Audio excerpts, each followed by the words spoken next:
লাইফে কি স্টাক হয়ে আছেন, কোনো প্রোগ্রেস হচ্ছে না, এক জায়গায় অনেক দিন ধরে আটকে আছেন বা একটা জায়গাতেই স্টাক হয়ে গেছেন? আচ্ছা, মার্কেটিংয়ে তো 5P পড়ছেন, এবার পার্সোনাল ডেভেলপমেন্টের ক্ষেত্রে বা পার্সোনাল 5Pটা দেখে নিন। এই 5Pর প্রথম পি হচ্ছে পারপাস।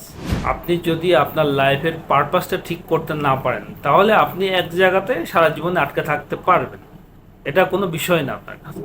কিন্তু পারপাসটা যদি আপনার ঠিক হয়, ক্লিয়ার হয়, আপনার বিগ হোয়াইগুলো যদি স্পষ্ট হয়, দেন আপনি কখনোই একটা জায়গায় বেশি দিন আটকে থাকতে পারবেন না। আপনার ভিতরে প্রোগ্রেসের তাগিদ অনুভব করবেনই আপনি।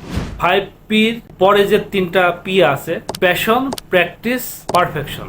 আপনার পারপাসের সাথে যখন প্যাশনটাকে মিলাবেন এবং সে অনুযায়ী যখন প্র্যাকটিস করতে থাকবেন, তাহলে আপনার যেটা অর্জন করতে চান সেটা অর্জনের জন্য যে স্কিলগুলো দরকার, সেই স্কিলগুলোতে আপনি পারফেকশন অর্জন করতে পারবেন। যখনই আপনার পারফেকশন অর্জন হয়ে যাবে, দেন আপনার প্রোগ্রেস আটকানো মুশকিল। এইবার একটার পর একটা এগুলো সাজিয়ে ফেলেন: purpose, passion, practice, perfection, progress. এটাই হচ্ছে আপনার সফলতার অন্যতম একটা কারণ।